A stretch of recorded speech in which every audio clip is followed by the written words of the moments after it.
se cita a Hugo Araya el Salvaje, el que fuera paradigma de la ruptura de todo tipo de convenciones y formalidades, es conminado a dejar de lado sus estereotipos que lo inscribieron como el primer y último hippie de Chile y a personarse en las condiciones que se encuentre a ofrecer testimonio en el Tribunal de los 60.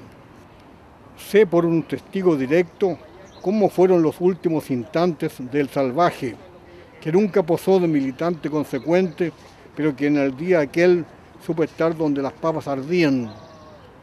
El Salvaje, fotógrafo y camarógrafo desastrado, barba hirsuta y pelo largo, subido a lo alto de los postes de la luz o en la copa de un árbol, o tirado de guata en el suelo para encontrar el ángulo más propicio, captó sus últimas imágenes cuando la Universidad Técnica era asediada por los militares que la ocuparon a sangre y fuego.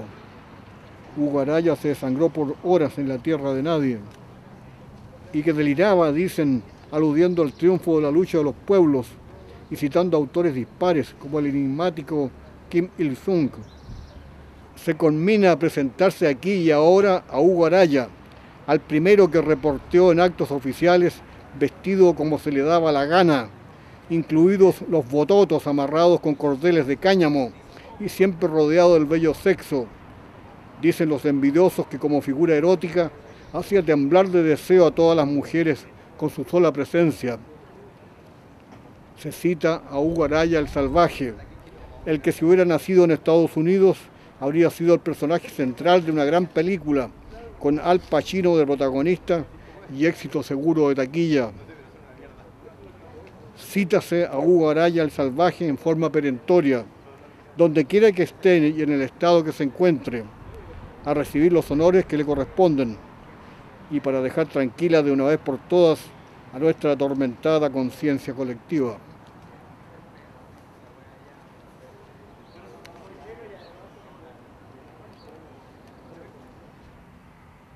Hugo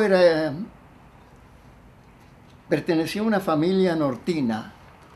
El padre trabajaba en metalurgia, en estructuras mecánicas, y con la crisis del norte se vinieron a Santiago y posteriormente fueron a diferentes lugares del país.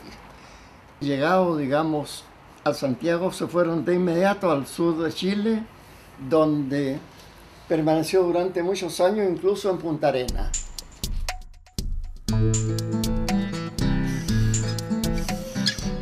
Sus hermanos construyeron un trineo con unos cajones y unas ruedas, ¿no? Y lo transportaban a él, como era el menor, lo transportaban en ese carromato. Lo que hacía que después, años después, él dijera: yo iba con mis hermanos a comprar pan en trineo.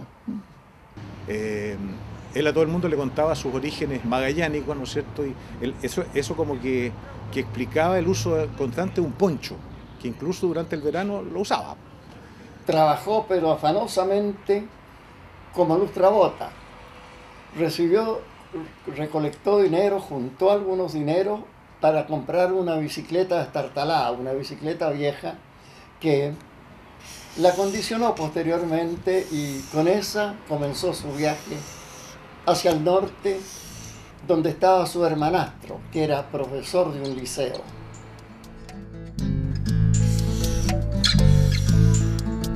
Es difícil, digamos, compartimentar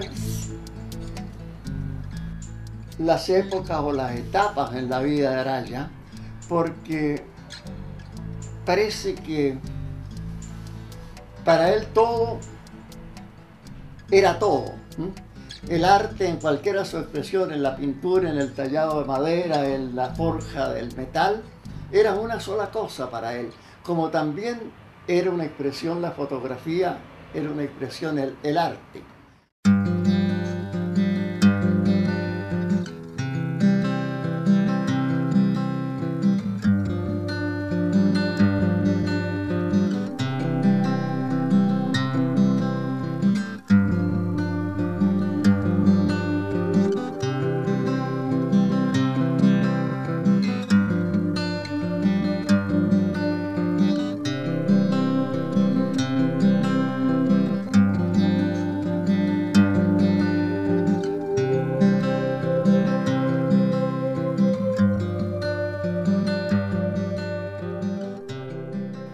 Elvio me contaba de que él nunca supo cómo llegó al canal de televisión Hugo Araya.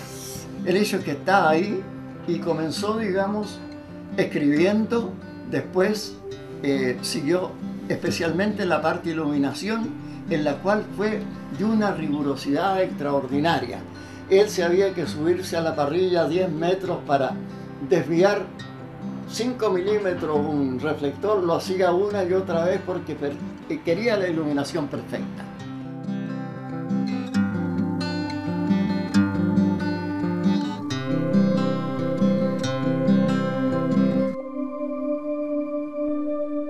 Bueno, creo que llega a la Universidad Técnica del Estado como llegó a todas partes, como llegó al canal de televisión, como llegó a la Escuela de Bellas Artes, como llegó a la Escuela de Arquitectura, digamos, con un esfuerzo extraordinario, sin que haya precedente de padrinos, sin que haya, digamos, medios económicos, en fin. Ingresar a la Secretaría Nacional de Extensión y Comunicaciones había que demostrar un alto nivel de profesionalismo, de talento relevante para el desempeño en las distintas áreas que habían en ese espacio de trabajo. Hugo se caracterizó desde el comienzo por la personalidad exuberante que tenía, ¿no es cierto?, ya sea por presencia propiamente tal, y por su actitud.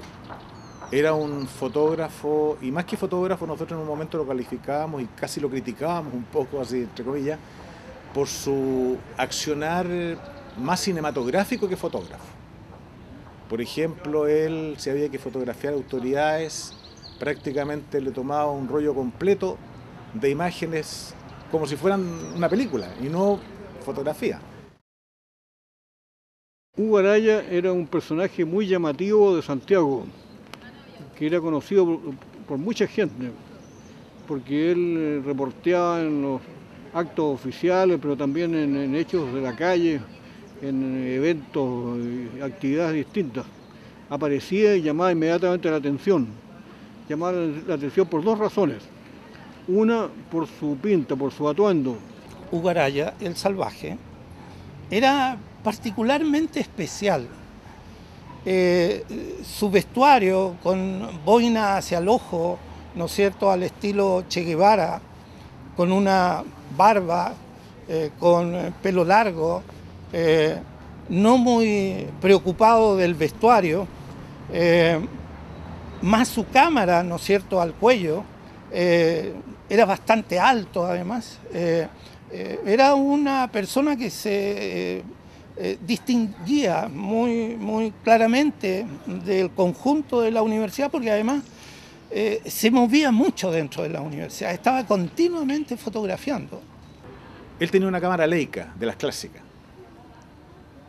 Eso era perfecto, pero lo que a mí no me caía, ¿no es cierto?, es que él usaba en vez de una correa de cuero, como la clásica, ¿no es cierto?, o de otro material, él usaba una cuerda de pescar de nylon, amarrada, ¿no es cierto?, con la cámara. Entonces prácticamente se veía como la cámara flotando, porque el nylon es casi transparente, ¿te fijas? Entonces yo decía, oye, pero ¿no tienes temor de que te la roben, te la tiren? No, trata de quitármela.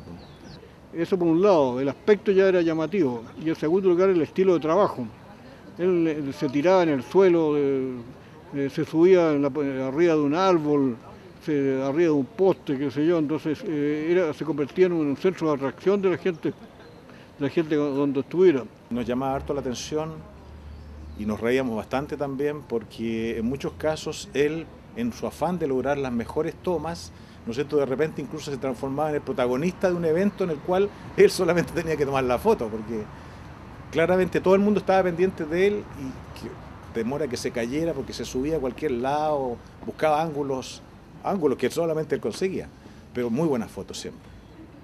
Bueno, y todo eso lamentablemente se acabó.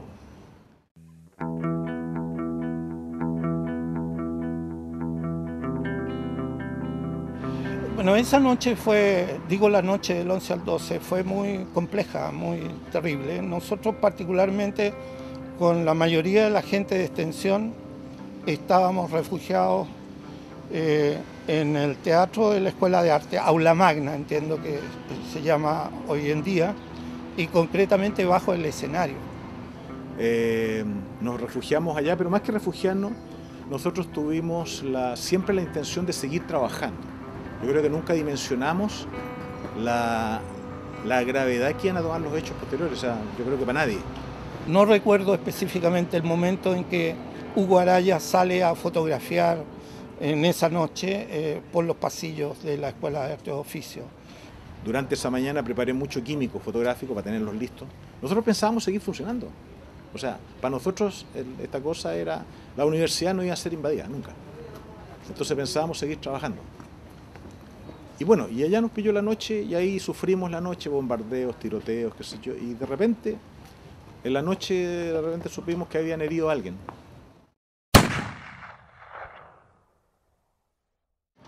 ¿Quién será? No teníamos idea. Pero un compañero me dice si me acompaña y vamos. Entonces yo voy y lo acompaño, pero así, reptando por el suelo, ¿no?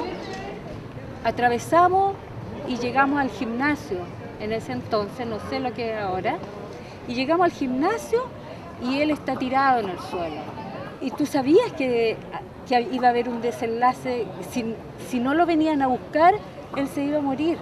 Y él también de repente se imaginaba eso, ¿ya?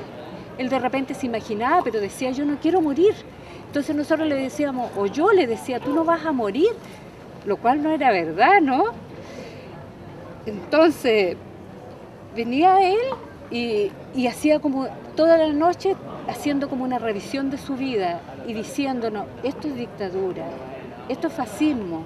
Tú recién ahí te empiezas a dar cuenta lo que podía ser aquello, lo que iba a ser, ya lo era, ¿no?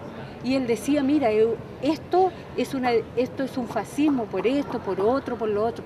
Yo lo único que había escuchado de fascismo era en España, era en otros lugares. Yo no me podía imaginar que aquí adentro hubiera un fascismo, ¿no? Pero él lo tenía clarito. Ahora, en esa noche el rector Kirber hizo todos los esfuerzos por conseguir que llegara una ambulancia, que llegaran a rescatarlo en el momento que él estaba herido. Pero la universidad estaba sitiada por los soldados que participaron en el golpe y por lo tanto no hubo la posibilidad de socorrer. Mira, él cuando estaba amaneciendo, era septiembre, tal vez como las 6 de la mañana, 5 de la mañana, él ya cada vez hablaba menos, Tú le tomabas las manos, él ya no te las apretaba, entonces te das cuenta de que él muere. Si al día siguiente, como a las 7 de la mañana, nos despiertan a culatazos, patas, garabatos, qué sé yo. Y ahí no estaba el Salvaje. De todos, él no estaba.